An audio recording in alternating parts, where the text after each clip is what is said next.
저는 오늘부터 감히 로마서 말씀을 가지고 함께 은혜를 나누고자 합니다. 제가 왜 감이라는 말을 사용하고 하는가면, 먼저 여러분과 함께 이 로마서 말씀으로 은혜를 나누기를 원하기 때문입니다. 로마서는 현존하는 책 가운데 가장 심오한 책이라는 별명을 가지고 있을 정도로 그 책의 넓이와 깊이는 다른 그 어떤 책보다도 심하다는 겁니다. 그래서 많은 목회자들이 이 말씀을 가지고 함께 은혜를 나누기를 원하지만 막상 쉽게 용기를 못 내는 경우도 바로 이 로마서가 가지고 있는 이 난해성 때문입니다. 그래서 사실 저도 막상 로마서가 가지고 있는 그 오묘함 때문에 시작을 하려고는 하지만 걱정이 앞서는 것도 또한 사실입니다. 그래서 빌립보서를 마무리하는 시점에서 계속적으로 고민하고 또 고민했던 것이 빌립보서를 마무리하게 되면 어떠한 말씀과 함께 은혜를 나눌까 했습니다. 그런데 그럴 때마다 계속적으로 드는 생각이 바로 이 로마서였습니다. 그래서 정말 많이 생각하고 또 생각해 보았습니다. 정말 로마서를 전할 수 있을까? 아니, 지금 아니면 로마서를 할 수 없을까? 과연 지금 하는 것이 맞는 것일까? 왜냐하면 로마서는 그 독서성 때문에 교회교인들과 불신자들에게 동시에 선포하는 사도들의 요침이고, 이 말씀에는 어쩌면 두렵고 떨리는 마음으로 듣지 않으면, 두렵고 떨리는 마음을 가지지 않고서는 도저히 들을 수 없는 그러한 말씀이 되기 때문입니다. 그래서 설교자는 물론이고 듣는 성도들까지 인내와 용기가 필요한 그러한 말씀이기 때문에 정말 많은 고민을 해야 했습니다. 하지만 그럼에도 불구하고 용기를 낼 수 있었던 것이 여러분들한테이기 때문에 지금 용기를 내지 않으면 할 수 없을 것 같아서 이렇게 용기를 내어 시작하려고 합니다. 물론 하다가 도저히 감당할 수 없을 지경까지 오게 되면 그때 제가 다른 말씀으로 바꿀 수도 있다는 점은 여러분들이 넓은 아량으로 주시기를 바라면서 말씀을 시작할까 합니다. 여러분, 성경은 예수 그리스도를 통해 인간의 구원의 역사와 원리를 각각 다양한 시점과 관점에서 보여주는 하나님의 계시의 말씀이 바로 성경입니다. 그런데 성경의 구원의 계시들은 일거에 그리고 완벽한 책으로 주어진 것이 아니라 각 시대의 역사 기록과 각 인물들의 행적 및 고백 등을 통해서 점진적으로 계시되었다는 것입니다. 그리고 그 중에서도 신구약 성경에 출연을 할 수 있는 성경의 서신서들은 이처럼 점진적으로 주어졌던 구약의 계시를 가장 완성된 수준으로 가장 직설적인 방법으로 우리에게 보여주고 있는 말씀이라는 겁니다.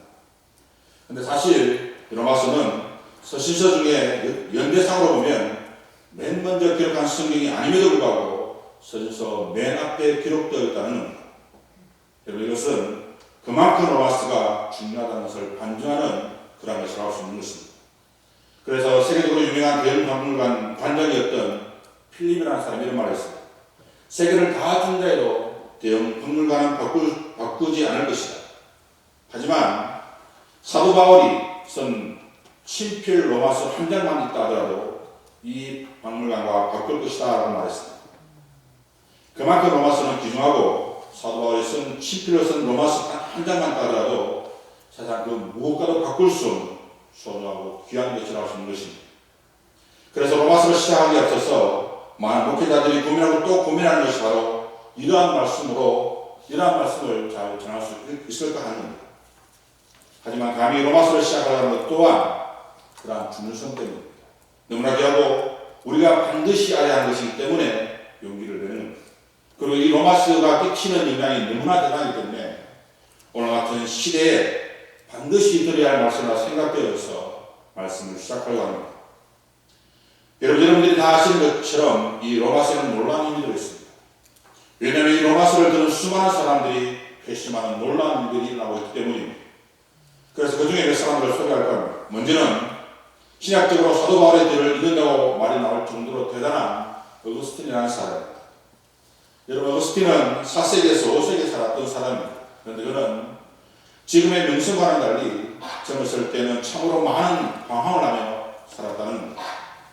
그런데 어느 날 정말 우연히 로마서 13장을 펼쳤는데 거기에 보면 이러한 말씀이 기록되어 있습니다. 너희가 이 시기를 알거니와 자네가 깰 때가 벌써 되었으니 라고 말합니다. 그런데 그 말씀을 읽는 순간 그는 자신의 모든 삶을 되돌아보게 되었고 그를 통해 회심하는 놀라운 일을 경험하게 된다는 겁니다. 그리고 그 후에는 여러분들이 아시는 것처럼 놀라운 일을 하게 됩니다. 그리고 종교개혁을 일으켰던 루트도 그가 종교개혁을 일으키게 된 결정적인 영향이 바로 이 로마서였습니다.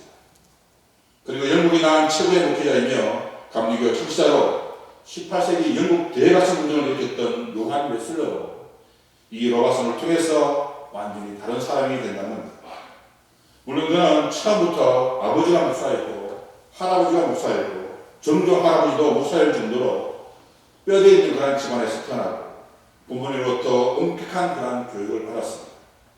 그리고 22세 옥스퍼드 대학을 졸업하고 3년 후에 마침내 목사 안수를 받게 되므로 참으로 많은 눈물을 흘리게 되지만 그가 처음 부임했던 교회에서의 생활은 그리 녹록지 않았다는 것입니다. 왜냐하면 그의 설교하는 것이 너무나 신통치 않아서 대부분의 사람들이 예배 시간에 졸면서 예배를 드리기 때문입니다.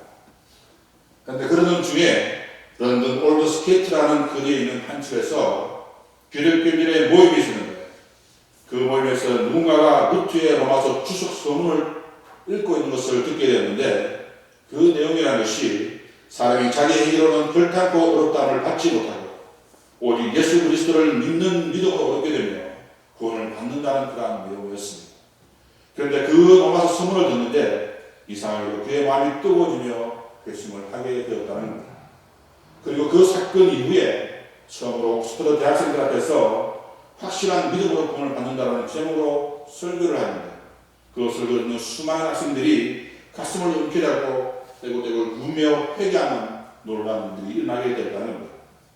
그리고 뉴게이트 감옥에서도 그들 주시는 은혜라는 제목으로 설교를 하는데 그 안에 있던 수많은 제수들이 똑같은 그러한 경험을 하게 된다는 겁니다.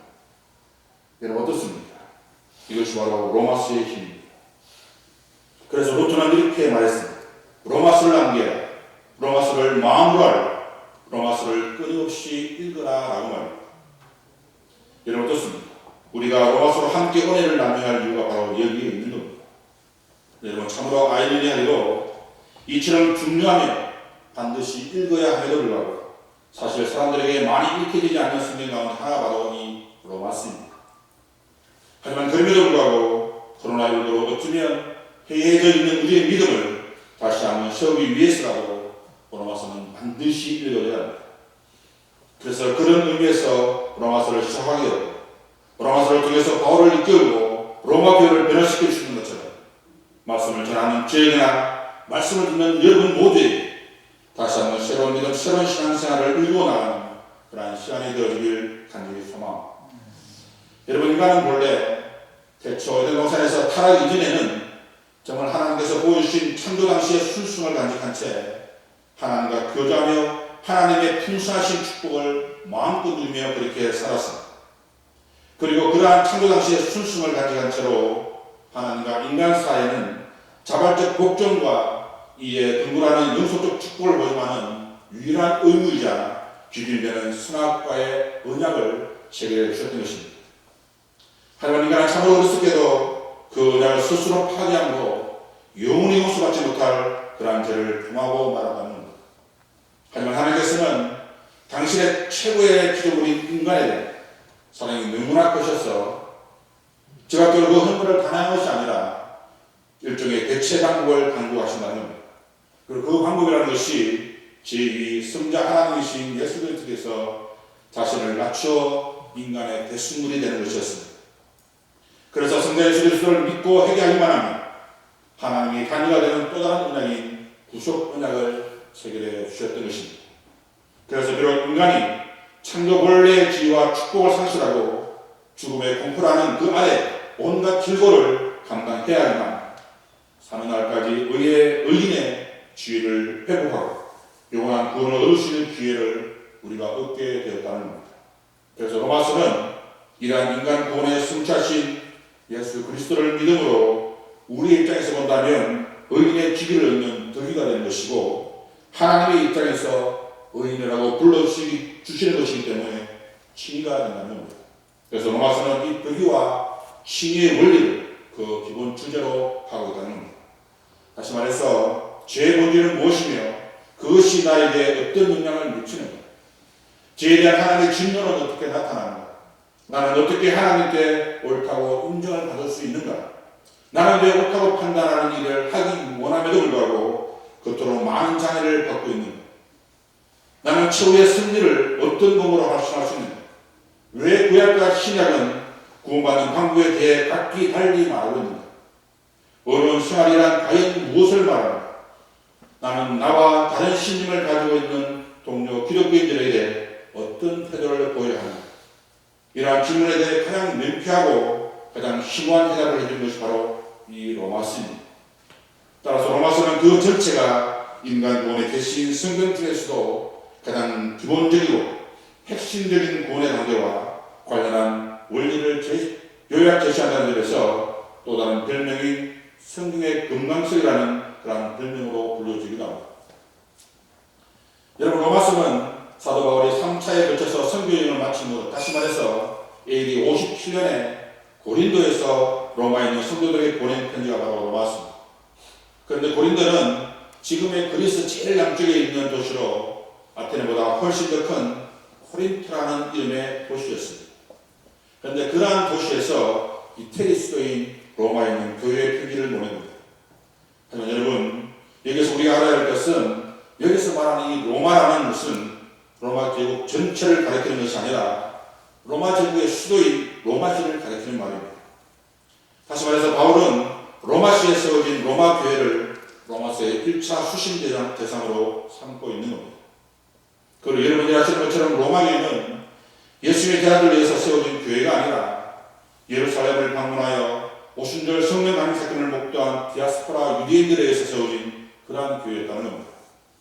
그래서 이 로마 교회는 바울이 로마서를 기록하여 보낼 당시까지만 하더라도 사도들의 그 어떤 가르침도 받지 못한 그러한 상태였습니다. 그래서 로마 교회는 제국의 수도에 세워졌다는 유상에 걸맞지 않는 참으로 많은 문제를 안고 있었다는 겁니다. 그래서 바울은 이러한 로마 교회를 방문해서 그들이 당면한 문제를 해결함과 동시에 제국의 수도인 로마시에서 복음을 전함으로 로마 제국 전역으로 복음을 전하기를 원해서 그곳에 가보다 했던 것입니다. 하지만 어떤 이유였는지는 모르겠지만 그것이 계속 좌절되고 만다는 겁니다. 그래서 그러한 안타까움으로 언제 방문할지는 모르지만 일단 로마교회 성도들로 하여금 바른 복음의 바탕 위에 올바른 신앙생활을 할 수 있도록 하기 위해서 편지를 쓰게 되었던 것입니다. 우리 그런 의미에서 다시 한번 1절 말씀을 함께 읽어보도록 하겠습니다. 1절 말씀을 함께 읽겠습니다. 시작. 예수 그리스도의 종 바울은 사도로 부르심을 받아 하나님의 복음을 위하여 택정함을 입었으니. 여러분 어떻습니까? 예수 그리스도의 종 바울은 사도로 부르심을 받아 하나님의 복음을 위하여 택정함을 입었다는 겁니다. 하지만 여러분 쉬운 성경이라는 책에 보면 이 부분을 이렇게 기록하고 있습니다. 나 바울은 사도로 부르심을 받은 그리스도 예수의 종으로서 하나님의 복음을 위해 특별히 선택되었습니다 라고 나옵니다. 다시 말해 제일 먼저 자신을 소개하고 그리고 자신이 어떤 사람인지 소개하고 있는 것입니다.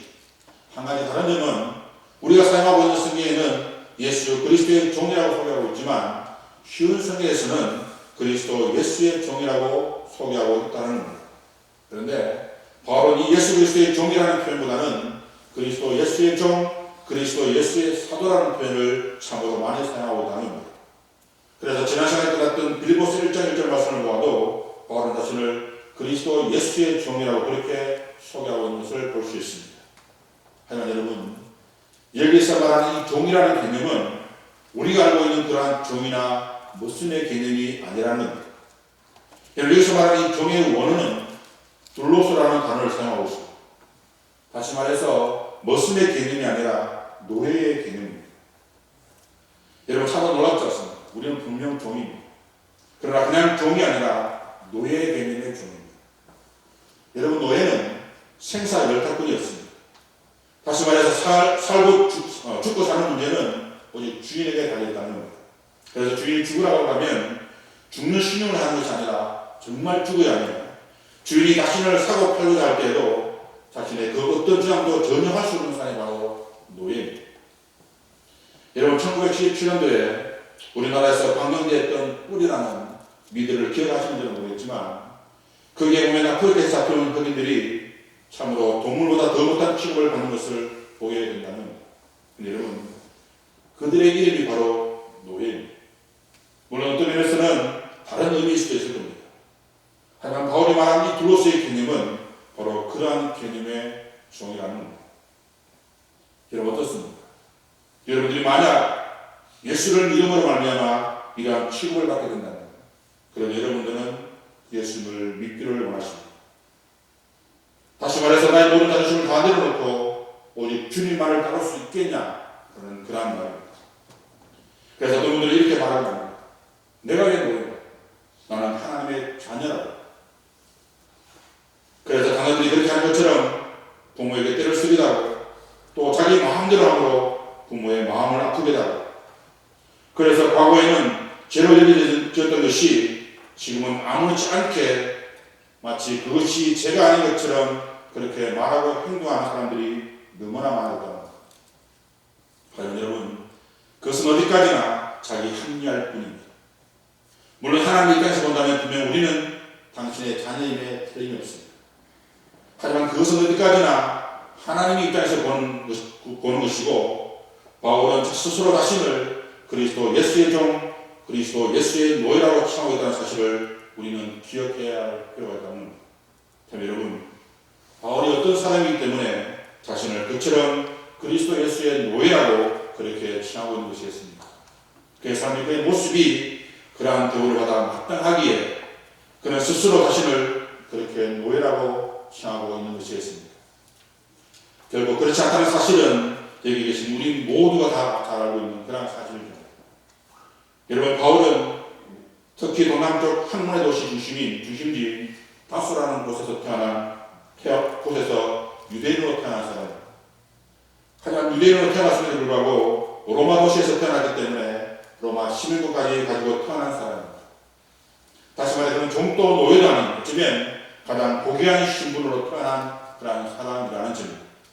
그래서 그는 젊었을 때 예루살렘으로 유학을 가서 그 당시에 최고의 학자라고 불려지는 가말리엘 사람의 문화에 들어가고 거기에서 율법과 학문을 배웠고 거기에서 그 어떤 사람보다 탁월했기 때문에 자기 스스로 말하기를 자신은 바리새인 중에 바리새인이라고 그렇게 부를 정도가 되었다는 겁니다. 말씀드린 것처럼 최고의 바리새인이고 최고의 율법학자가 되었다는 그런 말씀입니다. 그래서 그는 그 지식으로 말미암아 그 누구보다도 하나님에 대해 잘 알고 있다고 가장 열심히 믿고 있다고 그렇게 확신하며 살았다는 것입니다. 하지만 여러분 그가 정말 예수님을 잘 믿고 있는 것이 맞는 것이겠습니다. 전에도 말씀을 드렸지만 그는 예수를 구약에 약속된 메시아가 아니라 하나님의 율법을 깨뜨리는 줄 알고 자신이 반드시 없애야 할 그러한 사람으로 알고 있었다는 겁니다. 그래서 바울 얘기 전에 어떻게 해야 했습니까? 예수 믿는 사람들을 핍박하였고 돌로 쳐 죽였고 교회를 박해하는 일에 가장 앞장을 섰다는 겁니다. 그래서 스데반 집사가 돌에맞아 죽는 현장에서도 주도적인 역할을 감당했고 한 번은 대제사장의 공문을 받아서 다른 도시 다시 말해서 이방 도시에 있는 예수 믿는 사람들까지 잡아들이기 위해 다메섹이라는 곳까지 달려가는 열정도 보였던 것입니다. 한마디로 말하면 바울 되기 이전의 바울은 예수 믿는 사람들에 대해 교회에 대해 삶이 등등한 그런 사람이었던 겁니다. 문제는 그럼에도 불구하고 바울 자신은 그 누구보다도 더 열심히 하나님을 믿고 하나님의 일을 하고 있다라고 그렇게 생각을 하였던 것입니다. 그런데 여러분 그랬던 그가 다메섹 도상에서 어떻게 되었습니까? 완전히 깨어진다는 겁니다. 갑자기 하늘에서 너무나 강한 빛이 내려와 달리는 말에서 떨어져요. 너무나 강력한 빛 때문에 시력이 상실하여 앞을 볼 수 없는 지경까지 왔다는 겁니다. 근데 그때 하늘에서 소리가 납니다. 사울아 어찌하여 네가 나를 핍박하는가? 여러분 얼마나 놀랐겠습니까? 그래서 그가 이렇게 외칩니다. 주여 누구십니까? 누구시기에 제가 핍박한다고 그렇게 물으십니까? 라고 이렇게 이야기하지 않겠습니까? 그때 하늘에서 음성이 납니다. 나는 내가 핍박하는 예수입니다. 그리고 그 후에 성경은 이렇게 기록하고 있습니다. 사도행전 9장 8절에서 9절까지 말씀을 보게 되면 사울의 땅에서 일어나 눈을 떴으나 아무것도 보지 못하고 사람의 손에 끌려 다메섹으로 들어가 사흘 동안 보지 못하고 먹지도 마시지도 아니하니라. 여러분 어떻습니까? 한 가지 이상하지 않습니까?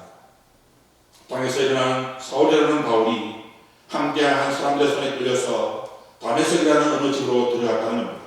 그런데 그는 사흘 동안 아무것도 보지 못하여 그리고 먹지도 마시지도 아니하였다는 겁니다.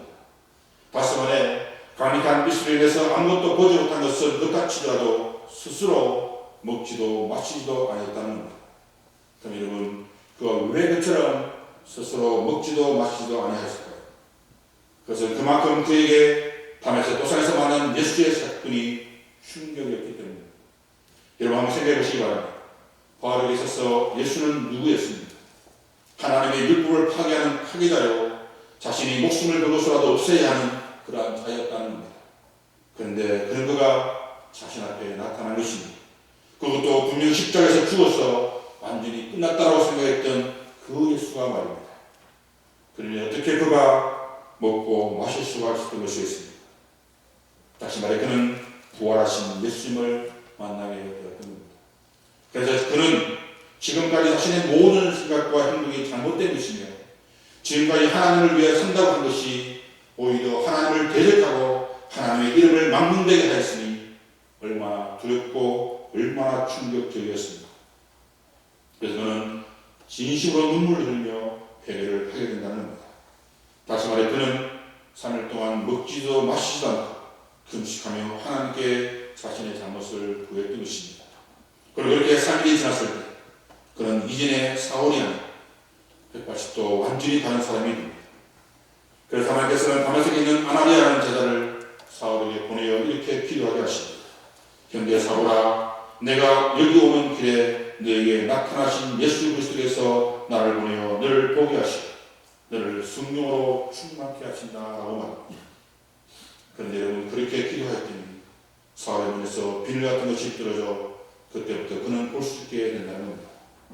그리고 그때부터 그는 세상의 모든 권세와 부귀와 영광을 지니고 있었던 사울이라는 이름을 뱃설물로 여기고 그리스도 예수의 종으로, 다시 말해 그리스도 예수의 노예로서의 바울의 삶을 살아가게 된다는 겁니다. 다시 말해 소속이 완전히 바뀌게 됩니다. 여러분 과거 바울의 소속은 어디였습니까? 그는 유대교의 소속이었습니다.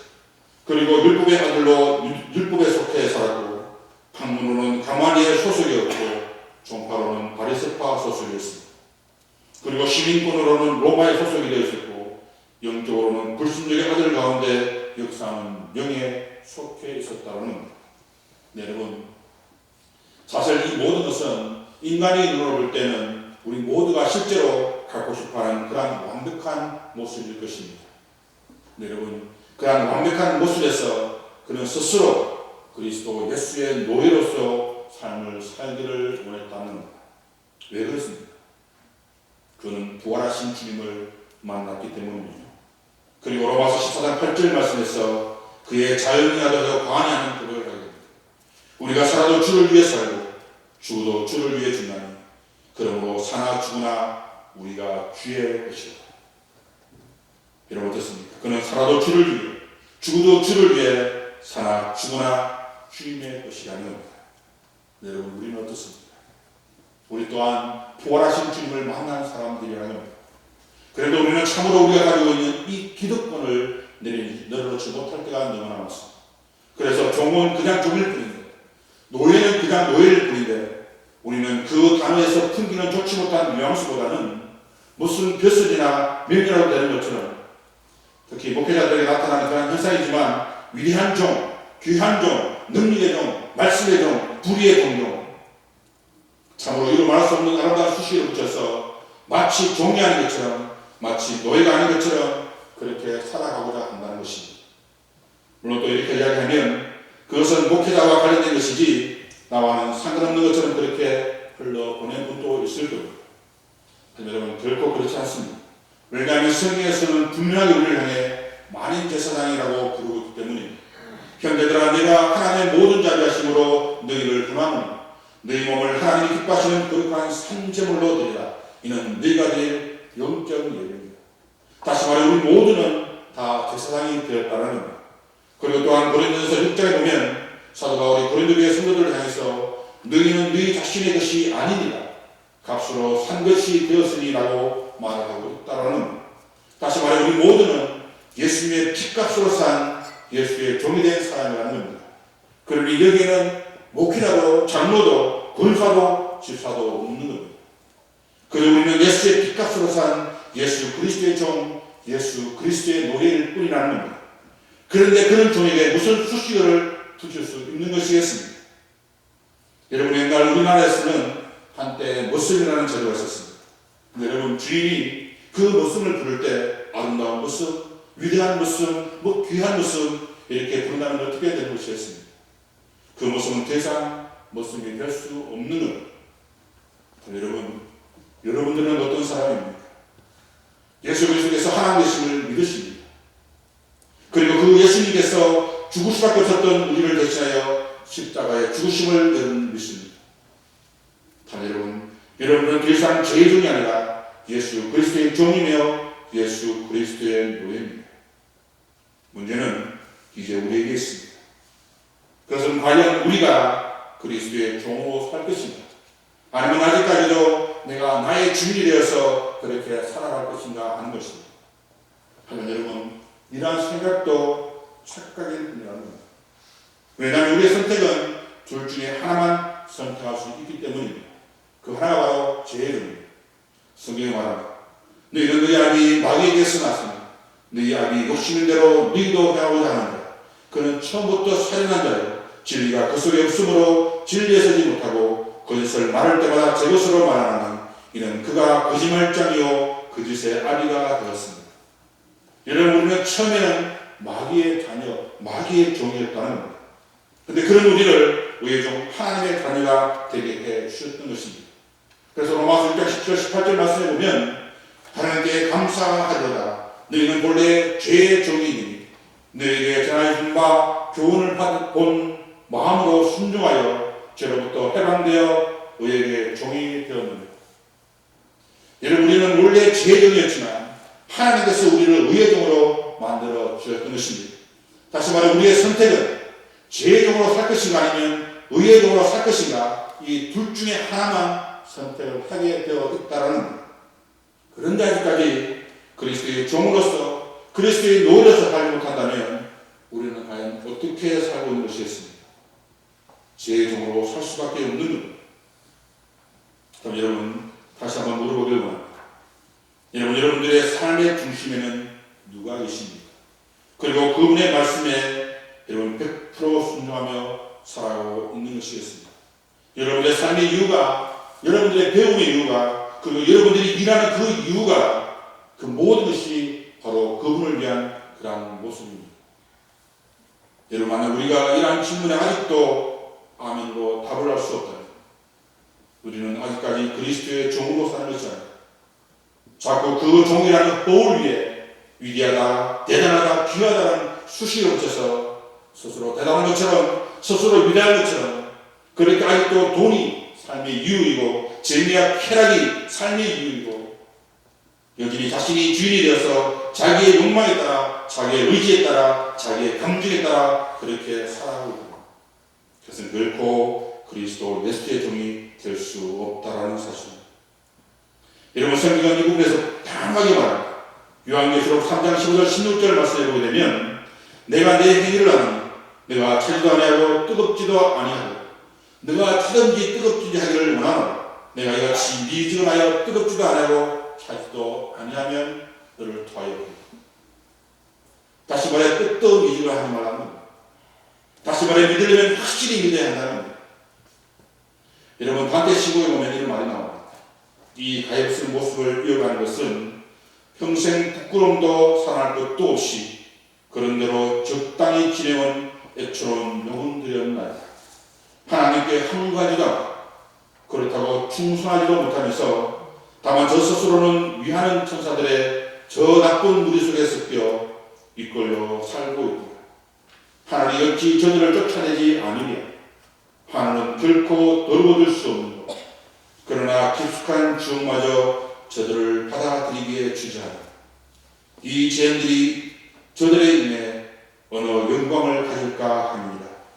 이같이 미지근한 사람은 천국도 거부하고 지옥도 받지 아니하는다.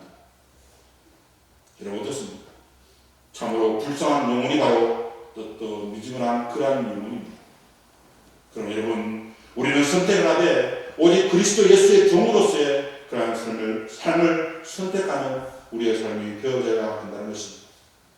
여러분 보십시오. 바울은 문안유사를 하면서 1절 말씀에서도 예수 그리스도, 4절의 끝부분에서도 예수 그리스도, 그리고 6절 첫째 줄에서도 예수 그리스도, 7절 셋째 줄에서도 예수 그리스도, 자신의 이름은 노예 그것으로만 존재한 채 오직 예수 그리스도 이름만을 선포하고 있다라는 사실입니다.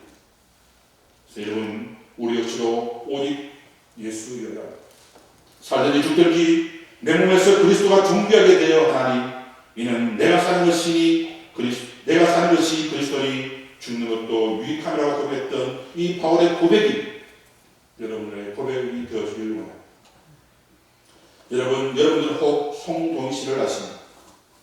사랑의 원자탄으로 유명한 손양호 목사님의 장녀입니다. 여러분도 아시는 것처럼 손양호 목사님은 여순 반란 사건 때 두 아들 동인과 동신을 들었습니다. 자기 편이 되지 않는다고 반란군들이 총으로 쏴버렸기 때문입니다. 그러니 얼마나 억울하고 얼마나 안타까운 일이겠습니까? 그런데 목사님께서 다른 교회에서 집회를 간 사이에 경찰서에서 전화가 옵니다. 당신의 두 아들 동인과 동신을 투사시킨 안데스네나 친인을 잡았다고 말합니다. 그런데 그때 목사님께서 자신의 딸을 보내어서 이렇게 이야기하라고 하신다는 겁니다. 그때 성동희 여사님께서 간증을 하셨는데 이렇게 이야기합니다. 아버지가 자기 오빠들을 죽인 죄인들을 살려달라고 그렇게 이야기를 하라고 하셨습니다. 그래서 저는 울면서 이렇게 이야기합니다. 손 하나 대지 말고 죽이지 말고 그를 살려 아들로 삼겠대요. 성경에 예수님께서 자기 원수를 사랑하라고 하셨대요. 사랑하는 여러분, 예수 그리스도의 종으로 산다는 것은 결코 쉽지 않을 수도 있습니다. 그러한 일은 목사님이나 바울과 같은 대단한 사람들만 할 수 있는 일이라 그렇게 생각할 수도 있을 겁니다. 하지만 여러분, 사실 저도 그렇게 살았다라고 말할 수 없는 몸입니다. 왜냐하면 저도 제 삶을 돌아보면 여전히 제가 제 삶의 주인으로 살아오고 있기 때문입니다. 하지만 여러분, 언제까지 나는 그럴 수 없어요, 나는 그렇게 살 수는 없어요 라고 이렇게 외치기만 하시겠습니까? 우리도 주님의 종이 되어야 하지 않겠습니까? 주님이 가라면 가고 주님이 하지 말라면 하지 않는 그런 삶을 살아가는 우리의 삶이 되어야 하지 않겠습니까? 근데 여러분, 그래도 결코 그렇지 못하겠다고 그렇게 말을 한다면 우리는 영원히 죽을 수밖에 없는 제 종으로 살아갈 수밖에 없을 겁니다. 그래서 여전히 세상을 사랑하고 여전히 세상을 즐기다가 완전히 믿는 것도 아니고 그렇다고 안 믿는 것도 아닌 정말 적당히 그렇게 신앙생활을 하다가 천국 문 밖에서 이를 가며 후회하게 될 수도 있다라는 사실입니다. 그럼 여러분, 어떻게 해야 하는 것이겠습니까? 나의 주님이 내가 아님을 선포하기 원합니다. 그리고 예수님만이 나의 주님이며 나의 전부심을 선포하는 여러분의 삶이 되어지기 원합니다. 그리고 이제부터 바울처럼 여러분들 스스로 소개하는 예수 그리스도의 종 행기는, 예수 그리스도의 노예 행기는 이제부터 영원토록 주님의 노예가 되어서 주님만을 섬기며 살겠노라고 제가 시키고 싶었는데 집에 가서 꼭 선포해 주시기 바랍니다. 그리고 이러한 다짐이 여러분 입술로만 끝나는 것이 아니라 여러분 마음으로 여러분의 삶 속에서 나타날 수 있도록 그렇게 살아가는 그런 저와 여러분의 삶이 되어지길 간절히 소망합니다. 기도하시겠습니다. 사랑 많으신 아버지 하나님, 예수 그리스도의 종 바울, 예수 그리스도의 종, 그보다 더 듣기 싫은 예수 그리스도의 노예. 주님, 우리가 그렇게 종이나 노예라 부르면서도 종처럼 노예처럼 살기를 싫어합니다. 그냥 주님의 자녀가 되어서 아버지의 마음을 아프게 하고